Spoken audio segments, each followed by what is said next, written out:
morning. My name is Terry Borgeson. I'm the majority leader for the Town Council of Newington. I'm also a member of the New Haven, Hartford-Springfield Rail and Connecticut Fast Track Corridor Advisory Committee. That's a big number for a committee, yeah. And I also co-chair, or I chair the Connecticut Fast Track Subcommittee. And I wanted to talk a minute about the subcommittee because one of the things, the timing is different. We're 20 months away from starting. And there are some specific issues to the 4 towns that are located on the busway. So we'll actually put together this subcommittee. And I think it's a great representation because we have the 4 towns on the busway. In the 2 meetings that we've had all of the mayors show up to at least one of the meetings, all of the town managers. We've had fire and police. We've had our planners. We've had huge representation by Department of Transportation. We've had huge representation by CROG, Central Connecticut Region, Council of Governments, and also Connecticut Main Street. It's been a real working group, and again, knowing we only have 20 months. Biggest issues we've been working with are safety and security plan. We think that it's critical to have that in place before we start. The whole marketing aspect, not only of the busway, but also of the towns and what they can do with the busway. Anchor institutions, I was reading an article on it, eds and meds, so education and medical, and we do have plenty of those in the area, plus major insurers like Travelers and other places. And then one of Lyle's favorites, he's not here today, but I want to make sure I mention it, is the bike share.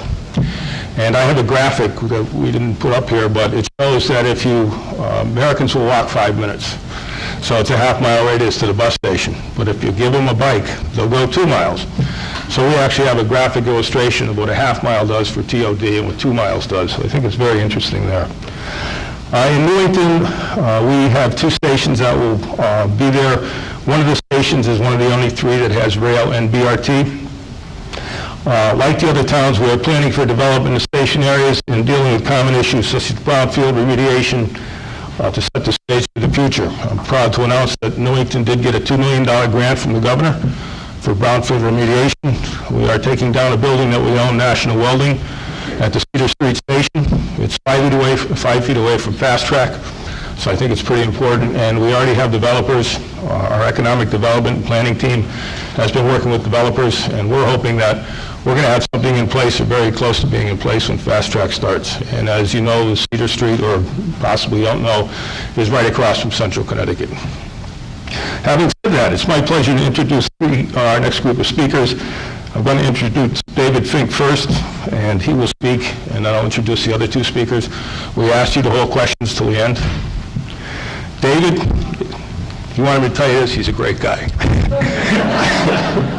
And he is a great guy, and he's one of the most knowledgeable people I know in this area.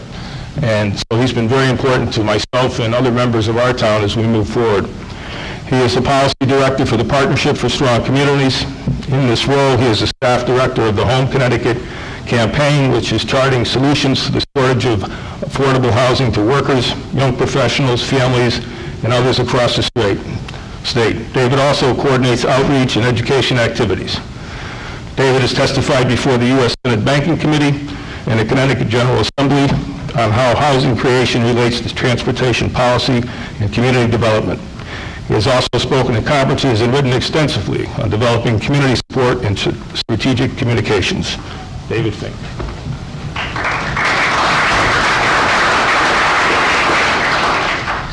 Thanks, Terry. I actually told Terry to tell you that my mother thought I was a great guy. I have 10 minutes, and I'm going to go really fast. I want you to know I'm going to say a bunch of things on these slides that are all backed up by data and studies on our website. You got the toolkit today. A lot of this is from the toolkit, but a lot of it is on our website too. So I'm not going to stop and footnote everything. So take it from me. This is all on the up and up. It's all legit, and be happy to answer questions for you afterward. You heard David McCarthy say that the market is going to want 9,000 to 11,000 multifamily units over the next 25 years or so. I would argue that there are demographic and economic factors that are going to speed that up and make that demand more robust. So buckle your seatbelts. We're going to go through this pretty quickly, and I'll try to, as I say, answer your questions afterwards. So the goal is housing and jobs along the rail line. It's clapping with one hand. if you don't have if you don't have both of them, if you have one without the other. You want to put housing and jobs at your stations along Connecticut Fast Track. People can get on the train to get to their job. They can get from their job to their home. That's what makes the demand, and that will fuel the commercial development along the way. Multifamily housing near your stations is what the market wants, and I'll show you a little more about that. And that it will want that for a decade or more, and you will see that from some of the numbers I have going forward. The research also shows, and Stephanie Pollock will get at this a little more later, virtually all of the studies indicate that property values, and particularly housing values, near regular, dependable, frequent enough transit service go up. If you build housing near your train stations, you will see the value of that go up because people want to go from place to place via transit if they can. It saves them money. Again, you put jobs along those rail lines, now you have many, many, many more job opportunities for the people who live along the rail line. If you put housing along the rail line, you are now providing a lot more labor pools, skilled, educated labor for all the businesses that locate along that rail line. So that's what you got to do. Plus, you have feet on the street for placemaking, and you have customers for all that commercial development you want to put near the station. So this all works together. Okay, where are we? We have a very new and different housing market. We have a dearth of multifamily housing. We're 50th in housing creation over the last decade. So we haven't built much housing, and a lot of you have heard me say, what we built is not what we need. We built a lot of 4 and 5 bedroom colonials and a lot of 55 and older luxury retirement communities. No 1, 2, 3 bedroom multifamily units, no townhomes, none of what we need. Okay? And that's why we have the 6th highest rental cost in the nation and the 8th highest housing cost, ownership cost. 42% of our homeowners and renters, 42%, spend more than 30% of their income on housing. That's bad for them and bad for the economy and the merchants in your towns. If they're spending more than 30% of their income on housing, they have much less left over to spend in your shops. And as we say, what we have is not what we need. 133 of the 169 cities and towns are heavily skewed towards single-family housing. I gave you a sheet here that shows the percentage of single-family homes in your towns. And I will argue, and Stephanie will talk a little bit about this later, the demands may not fall for your single-family housing stock, but they're going to flatten just by demographics. Young people are not looking to buy those homes. And so you're going to have less demand for those homes, and those values are going to flatten. Instead, if you build multifamily housing, you're going to have a lot of demand for that because you don't have much, and none of the towns around you have much, and that's what's going to bolster your grand list and provide property tax revenue. So, your choice, but if you want to give the market what it wants, you'll build multifamily housing. Now, why? 56% of all baby boomers, of current workers, and 54% of all retirees have less than $25,000 in the bank. Employee Benefit Research Institute put that number out last year. A lot of people were shocked, but when you think about it, a lot of these people are house poor. They have their money tied up in their home and not so much in the bank. And that's why the Washington Post did a big story last year showing that people are dipping into their 401ks to pay current expenses. Those people are going to want to downsize. Millennials, and Stephanie will get at this. Federal Reserve Bank of New York last year put out a study that said the average education debt is $24,300. That's actually driven up a little bit by those in the 30 to 34 cohort who have grad school debt. The median is $13,001, but I think we'd all agree that it's going to be very hard for young people in their 20s to go out and buy a house with that kind of debt. They're not going to get the loan. Even if they could get the loan, they're not going to have the down payment. And they're not going to be able to afford a mortgage payment. They're going to have to do it the old-fashioned way, the way a lot of us did it, which is rent a place that they can afford and save up money for a down payment. So you have that kind of demographic pressure, and they're creating demand for multifamily housing. And just by way of example, these towns towns all applied for Home Connecticut planning grants in the last, by the April 1st deadline this year. As you can see, these are all upper income towns. And they're finding out they don't have enough multifamily housing. They created a lot of single-family housing for David when he was in his 20s, and now that David is in his 60s, I know I don't look like I'm in my 60s, but now that David's in his 60s, they got nothing for me. And I want to stay in the town where my church and my doctor and my friends and everything else is. So there's demand for all those people you built single-family homes for in the 70s. Okay. You got to realize how lucky you are. There are over 100 municipalities in the state that would love to have regular, dependable transit service coming through their towns, because that is an area around that station where density is more palatable, where you can build housing that people are going to want and fuel your grand list. I think Sujata referred to this earlier. The equation is pretty simple. Housing is 32% of every household budget on average. Transportation is 19%. That's 51%. But if you live near transit, that transportation expense goes down to 9%.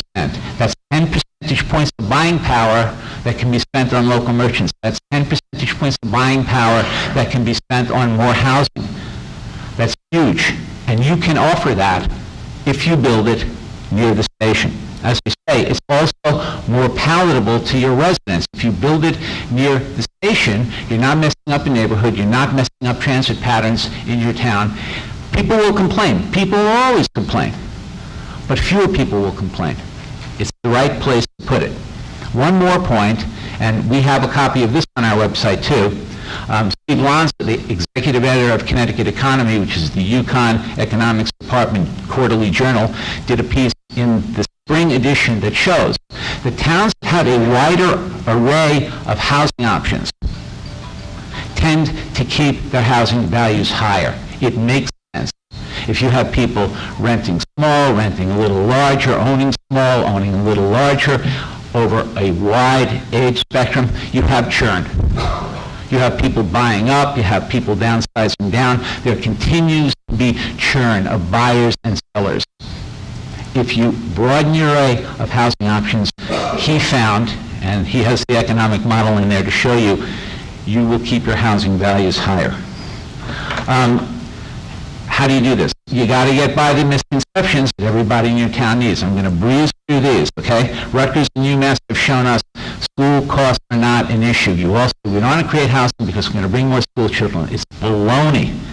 It was always baloney. It's even more baloney now because enrollments are falling. The school-age population in the state will go down 9.9% overall by 2025. In most of your towns, cities excluded because they're going to either go up a little or flat. Most of your towns are going to go down way more than 9.9%. And again, on this sheet, the last column, I show you if you're negative if you're in parentheses. That's the percentage that your school-age population, 5 to 19, will go down by 2025. And again, I can answer questions about that later. Property value misconception. MIT, Enterprise, they've done studies that show affordable and mixed income housing does not lower neighboring property values. If anything, they go up.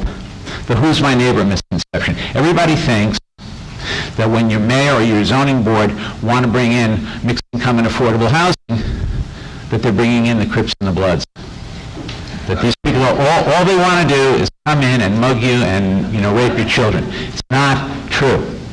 There's something the National Low Income Housing Coalition does every year called the open, I can't remember right now, but anyway, they figure out the housing wage. In Connecticut, it's $23.22 an hour. That's what you have to earn. That translates to about $48,000 a year to afford a typical two-bedroom apartment. Well, guess what? The Department of Labor in the state lists 683 occupations, and almost half of them don't pay an average wage of $23.22 an hour. So we're not talking about just a few people. We're talking about your police and your firefighters and your nurses and your EMTs and the people who cut your lawns and the people who work in your town halls. They need affordable places to live. So nobody's trying to bring in gang leaders and drug dealers. They're trying to bring in the people who you need in your community. Finally, the demographic economic misconception, as David McCarthy pointed to. ULI did this study. Stephanie will talk about it more. Millennials, baby boomers want multifamily housing near transit. You're sitting on a gold mine if you're willing to get the gold out. As we told you, you got the toolkit today. It's also on our website. It includes incredible information from Amanda Kennedy at RPA about zoning and placemaking, from the people at Connecticut Fund for the Environment, from the people at Tri-State Transportation Campaign. They're real people. Their phone numbers are in there. They're happy to help you, so you can be in touch with them. As Shelby pointed out, their Home Connecticut Pre-Development Grants at OPM is offering this $20,000 grants to get a consultant to help you identify places where you can create this housing, how you can do the zoning, how you can write the regulations, how you can write the design regulations. And as Howard pointed out earlier, we have in the bond bill the start of a fund that will fund pre-development work, initial construction capital that will help your towns do this. And we're working with lists to create an even larger fund that will be available for all of you. Plus, we are pressing the administration for technical assistance for your towns. So the tools are there, and we can help you if you'll take advantage of it and create what the market wants. That's me. You can reach me anytime, and I'll hang around to answer questions afterward.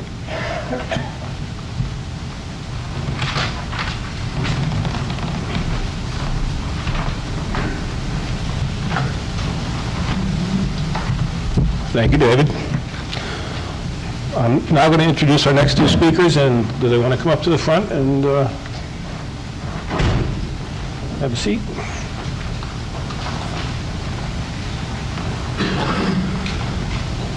The topic is harnessing the value of transit-oriented development opportunities and limitations. The first presenter is Shelby Mertes, who will speak on the topic of value capture as it relates to transit investment. Shelby Mertes is the Partnership for Strong Communities Chief Policy Analyst. He helps a wide variety of people understand problems and solutions related to homelessness and the lack of affordable housing in Connecticut. His duties include shaping state and federal policy proposals, advocacy strategy, that's a tough word for me, mobilizing grassroots support for housing and homelessness funding and legislation, public speaking and networking with a wide variety of constituents, and producing email, web, and print communications. The second presenter is Bruce Hyde. He will speak on the topic of tax increment financing as a potential tool to assist with transit-oriented development. Bruce is a land use educator for the University of Connecticut Center for Land Use, Education, and Research, known as CLEAR. He is primarily responsible for coordinating the Land Use Academy, which provides basic training for local land use commissioners. In addition, he provides technical assistance to communities in a variety of areas, including reviewing land use regulations, affordable housing education, and community outreach. Bruce is an AICP certified planner who has worked in the planning field for over 30 years. He has served in a wide variety of positions, including the city planner, regional planner, private sector consultant, and local planning commission. Please welcome Shelby and Bruce. We will take questions after.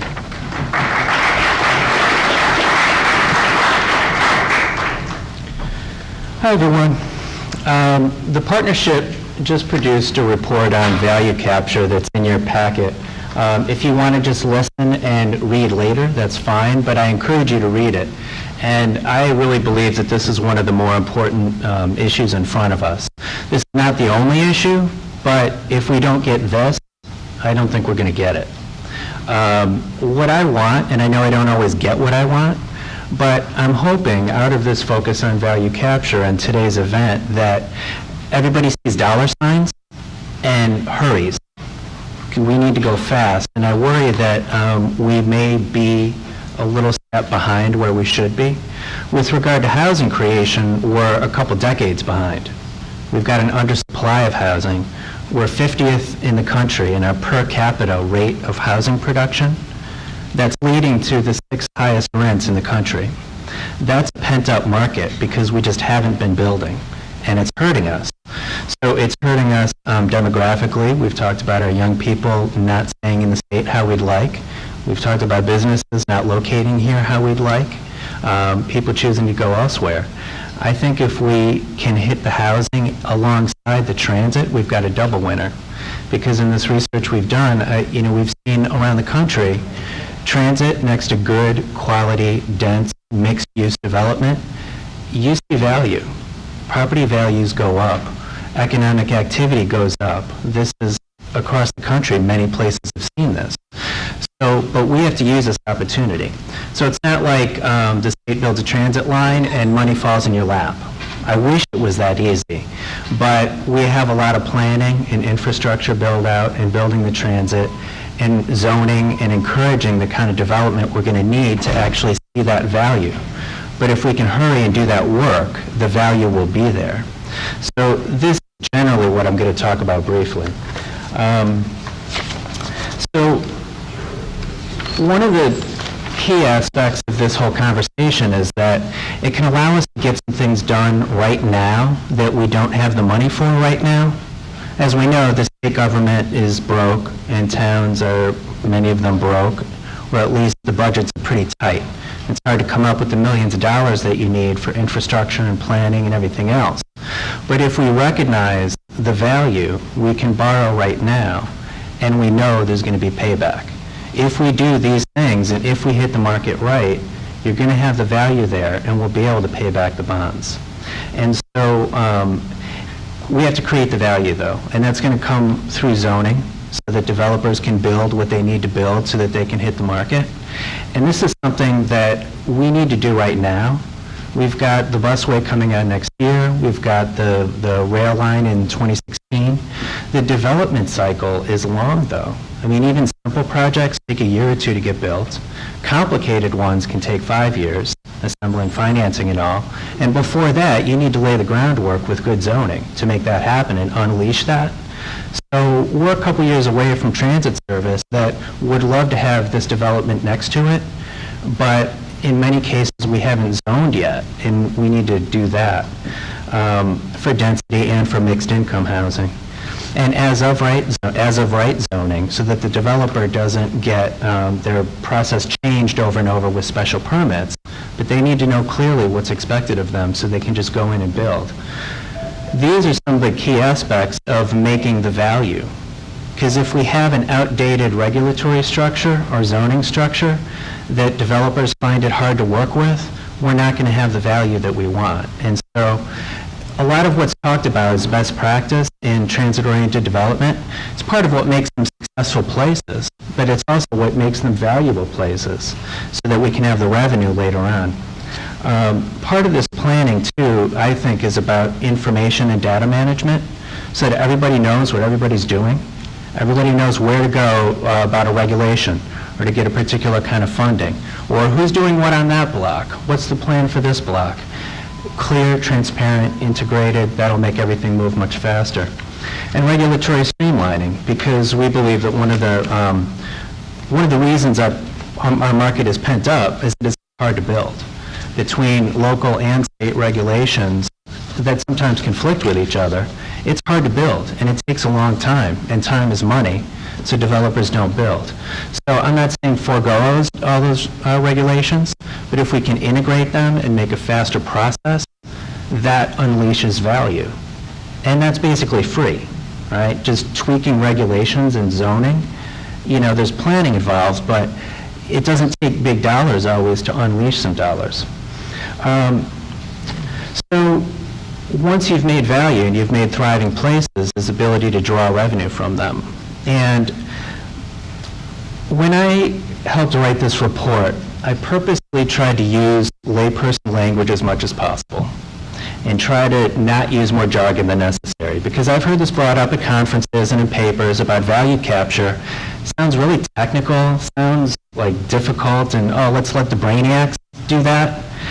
It's not like that, though. It's a straightforward concept. It's pretty much how I've told you. Make the value and then harness it with a bunch of revenue tools. There's no cookie-cutter approach. And so what I'll go through very quickly are just a few ideas to keep in mind while doing this. And no other place's approach is going to work perfectly here because every place has their own regulatory and financing paradigm between the local and the state. Other places have county government that we don't have. But I think some of their, what they've learned there can apply here, but it just means that our state needs to take the role of what counties do in other places. So it may put a little more pressure on our state government to take care of some of that, to do some that the locals can't. As we do this too, we may find that our current taxation structures are not up to the task in terms of getting the money to the right place. So for instance, some revenue tools, come locally, such as property tax, but it might be the state, bonding to come up with the money. Or conversely, it might be work done at, local level, and they'd like to benefit from some of the sales tax or income tax or other taxation that's a state issue. And so this leads to really, we need tight cooperation between municipalities and the state so that we can manage these things back and forth and get it done. And again, there's no cookie-cutter approach that you just implement. That's a negotiation. This is politics, and people will talk and figure it out, but we need to have those conversations. One example of the need to change some things, and Bruce will talk more about this in a moment, is on tax increment financing. A tool where you can bond and borrow money to pay for infrastructure, development, or whatever else, and then get that paid back through property taxes. But the state has not done a large amount of that and hasn't done it in the ways that will benefit our TOD zones. So we can take a look at that and many other tools to try to make the paradigm that's going to work. Additional ways to try to capture value is really, in essence, almost anything you can think about that's happening in that zone. You can place taxes or fees on. I'm not a proponent of lots of taxes or lots of fees because you don't want to discourage your market. Developers need to make money if they're going to build, or else they won't build, and then you won't have any value to capture.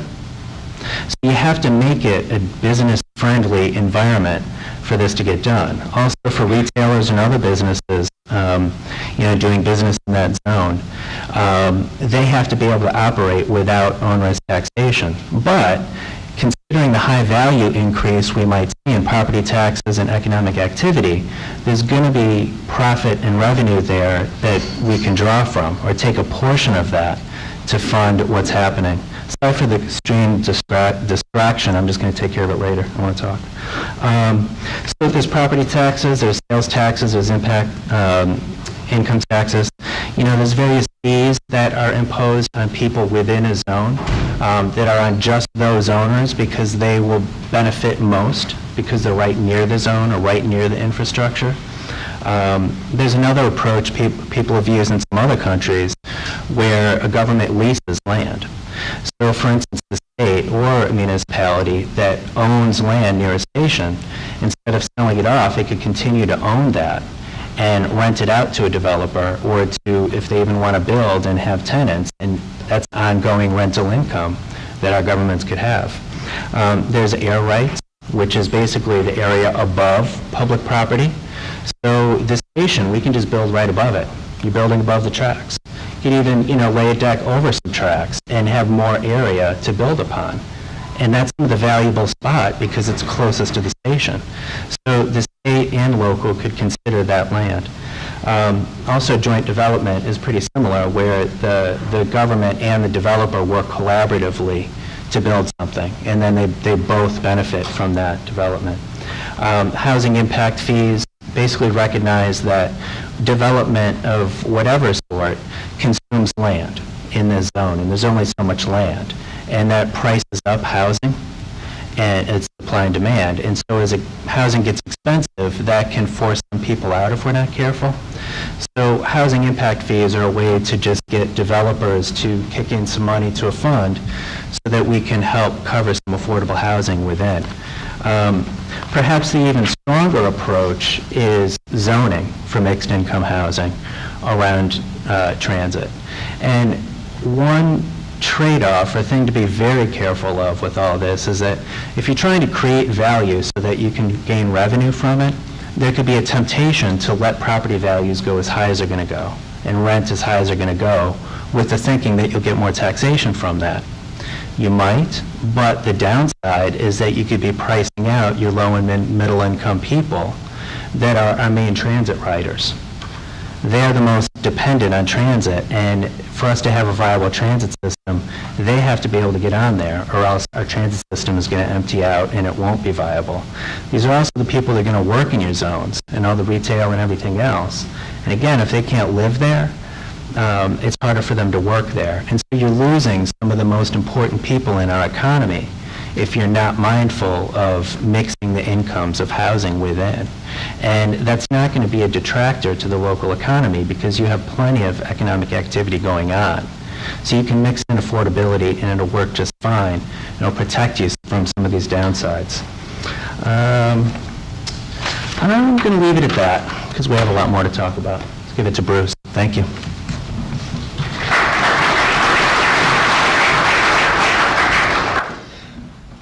When David asked me first to speak about tax increment financing, he said you had 10 minutes. And I thought, man, that's a fairly complex subject to deal with in only 10 minutes. A little while later, he said, well, we also want you to cover land value tax. And by the way, you still only have 10 minutes. So I'm going to get through this as quickly as I can. I think most of you, excuse me, are familiar with tax increment financing, or at least heard of the term tax increment financing, or TIF. I'm sorry, did you have a question? I saw you raise your hand. Oh, okay. Well, that's a good question. How many people are familiar with tax increment financing? Okay, so a large portion. So I can skip over this fairly quickly then. But basically, it's a technique that's been used in the United States for over 50 years. There are 49 states that have legislation that enables the community to engage in RSP, to engage in tax increment financing, Arizona being the lone holdout. And basically, it is used as a financing tool through a development project, and it is one component of a financing package. And in its very basic form, this is how it works. Let's say you have a piece of land that has that's taken and has a taxable value of, or pays $10,000 a year in taxes. And a developer comes along and says, that's a perfect piece of land for me to build my energy efficient green manufacturing building, and it's LED certified, and I'm going to require all of my employees, 350 of them, to take mass transit to come to work. And the problem is that their water and sewer lines the developer needs to build this factory are a half a mile down the street, and they end. So the developer says, if you bring those water and sewer lines to my property, I'll build this factory. You do a quick calculation and you determine that the increase in taxes, which is $100,000, or the incremental increase in taxes, will pay the debt service on a bond that would be used to construct the water and sewer lines to the state. And that's basically the way it works. So the increment is the increased amount of taxes. It's used to pay off some sort of public improvement or brownfields remediation or something that adds value to the project. That's an example of a single tax increment financing project with one developer. There's also things called tax increment financing districts, and they vary widely from community to community and state to state, but they all do share some basic components. One, they're in a limited geographic area or a defined geographic area. There's usually developed pursuant to a plan which outlines goals for the economic development of the particular geographic area. They have some sort of impediment to development, whether it's a blighted area or a lack of infrastructure or whatever it may be. There's an impediment that needs to be overcome to make it a more attractive development area. And they do have some form of assurance, or you have some form of assurance that development is actually going to take place, so you can pay off the bonds that were floated to provide the infrastructure necessary for the development. It's, as I mentioned previously, it is used in varying degrees throughout the 49 states. Wisconsin has a very active active tax increment financing program. They passed tax increment financing enabling legislation in the mid-'70s. When it was originally passed, it wasn't widely used. Over the course of time, the legislature tweaked it, and it became more and more flexible. And along with the flexibility, there came a wider use. And now Wisconsin has over 1,000 active tax increment financing districts, which represent about $15 billion worth of assessed value. So it's widely used.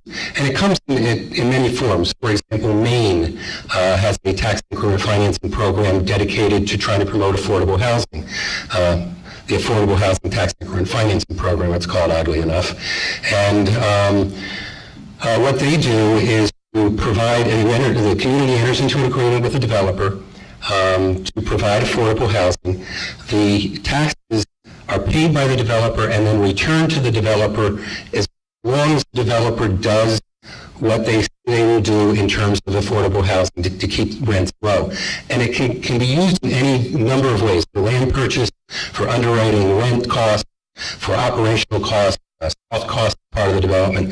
It can be used in any way. The note on that is that Maine requires that all properties be taxed at full value. So what this really does become, great, 5 minutes, is a sort of a tax abatement program.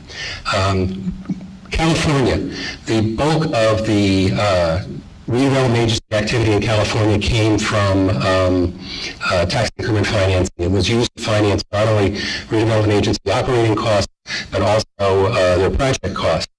And that ended last year when, actually it was to the tune of about $6 billion worth of tax increment financing. That ended last year when Governor Brown decided that was a great source of revenue to help plug the deficit. It's not widely used in the state of Connecticut for a variety of reasons.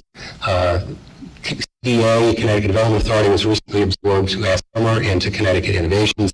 They have a brownfields tax increment financing program where they'll float bonds to allow for the cleanup of brownfields, and the community uses the incremental tax increase from the development that occurs in the brownfield to pay CDA back.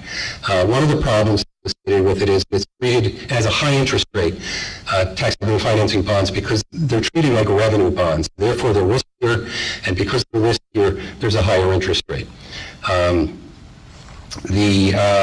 Other issue that is concerned with tax increment financing is there is sufficient revenue flow from the new development in order to pay off the debt service on the bonds.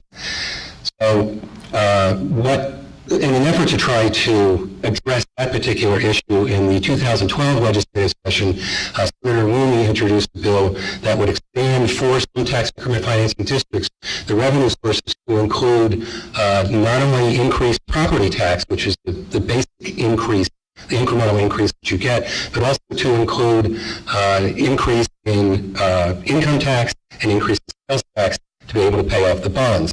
That was supported by Connecticut Conference of Municipalities, as well as New Haven and a couple other communities. Munis in the state of Connecticut, looking at that revenue being taken away from them, was not so enthusiastic about it, and the bill died in committee. It's difficult to use the down economy, obviously, because it requires the development in order for you to be able to pay off the bonds. Some communities might say, well, why should we give up any of our tax increment or any of our tax revenue that would come from development? And the answer to that lies in, I see some of you out there are my age and old enough to remember the old Urban Development Action Grant program that was funded by HUD back in the 70s. And that had something that was called the but-for statement. And but for the infusion of the Urban Development Action Grant funds, the project wouldn't happen. And this is a similar concept.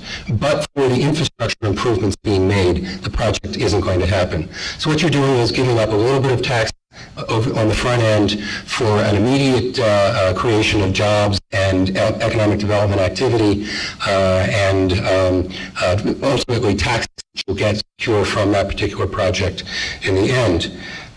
Over the past several years, communities have turned to something called special acts, because the legislation that currently exists for tax increment financing isn't really it isn't development friendly, is what it comes down to. So communities will go get a a special act of the legislature to allow them to engage in a sort of a quasi-tax increment financing model.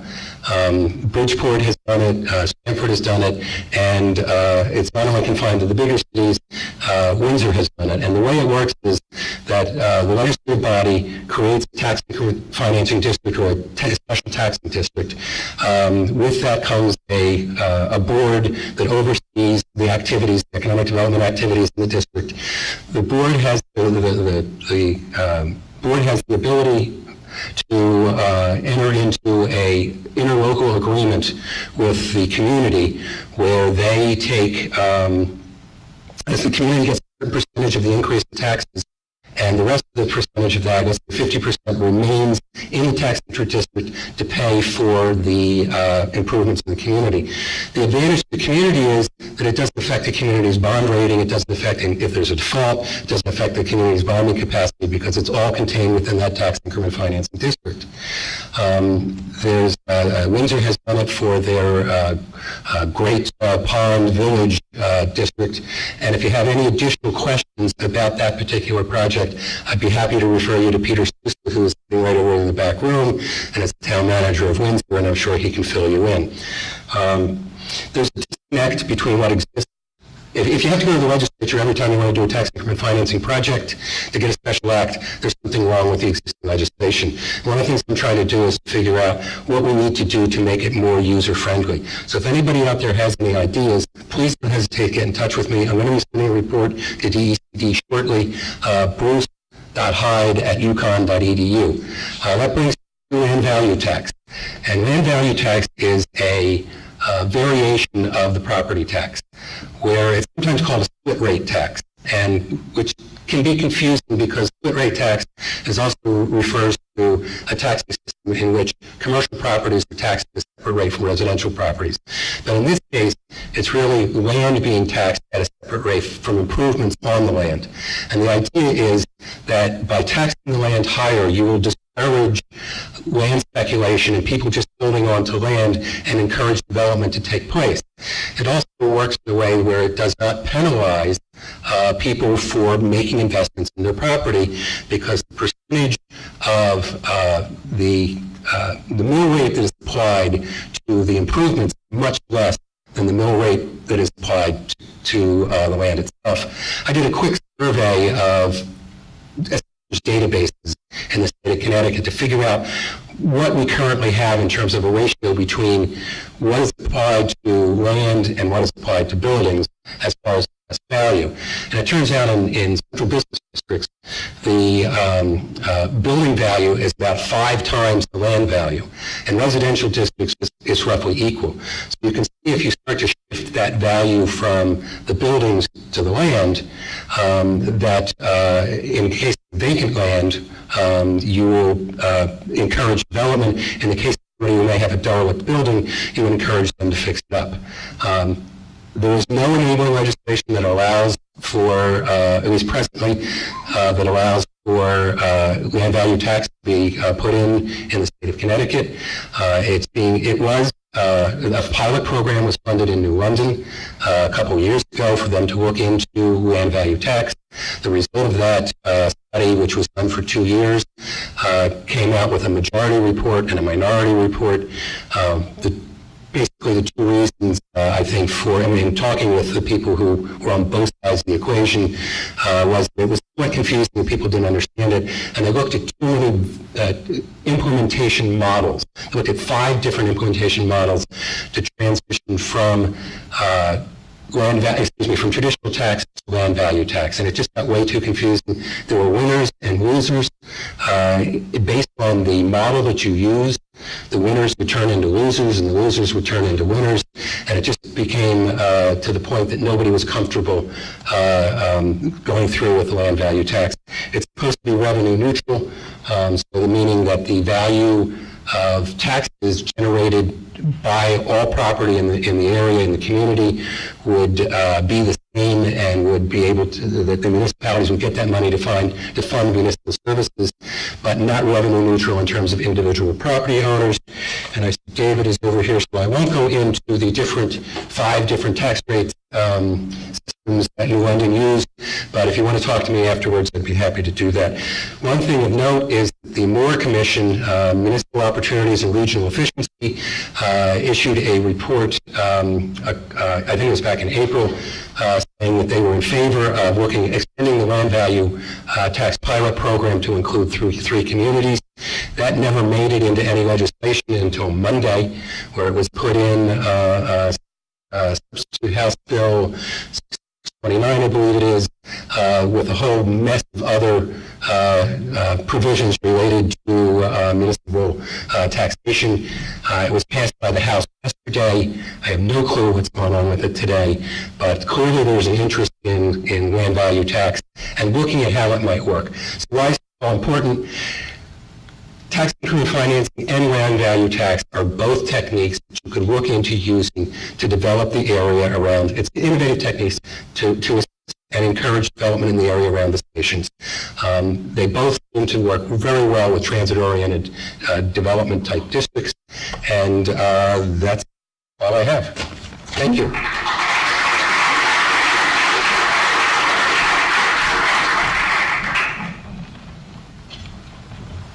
Thank you, gentlemen. We are running a few minutes behind, so we will take some questions, but I'd like to keep it a little short. I know people are probably getting hungry. So, questions? Yes, sir.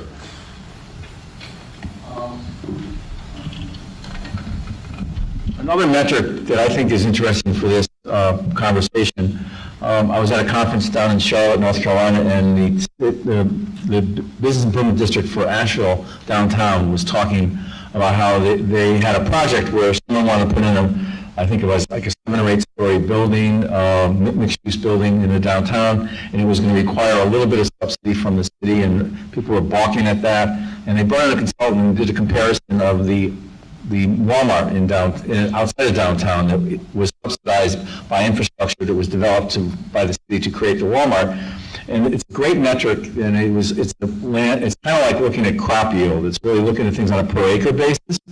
And it was amazing, the results. The Walmart was producing $6,500 per acre in property tax to the city. This building they were proposing was going to produce $634,000 per acre in property tax. The building was going to produce 50 jobs. Walmart had 7 jobs per acre.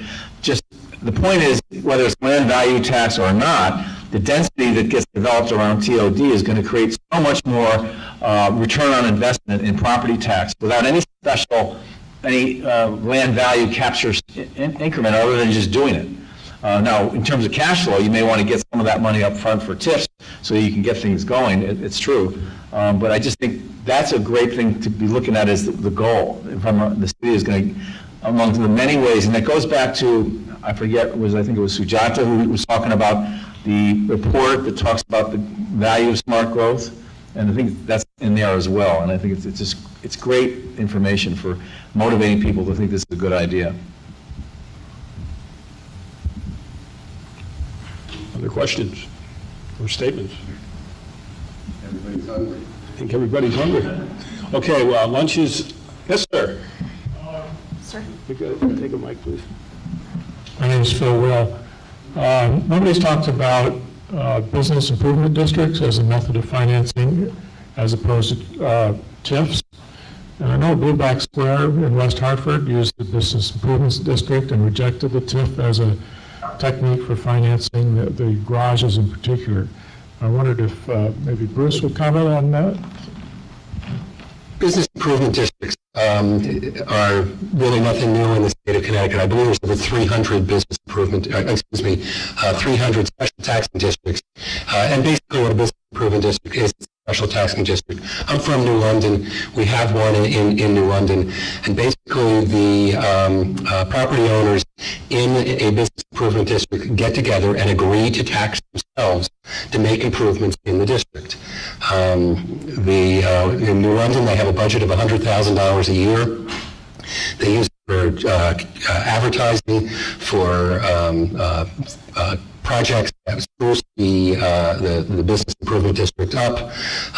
They use it for decorations, and it's surprising because it has, even in the times when things have been down, the business owners in the district district have continued to increase the amount of taxes that they are putting on themselves, rather than saying, okay, instead of $100,000 a year, we're going to go down and do it $50,000 this year because we're all broke. So they see it as a very, very valuable tool in order for them to be able to use it. And you're right, we didn't cover that, but it is a really good tool that can be used to promote downtown business and downtown development. To go back further, because it was essentially one owner, and it was the city, and the business improvement district was created as part of the development deal, which would, say, be comparable to TOD, where you had public ownership of most of the land. And it's the city council who are the members of the district board. So it's a little different from, say, Hartford's downtown business improvement districts, which required a vote and other procedures. It was more of a development financing package, particularly for the garages and some of the infrastructure.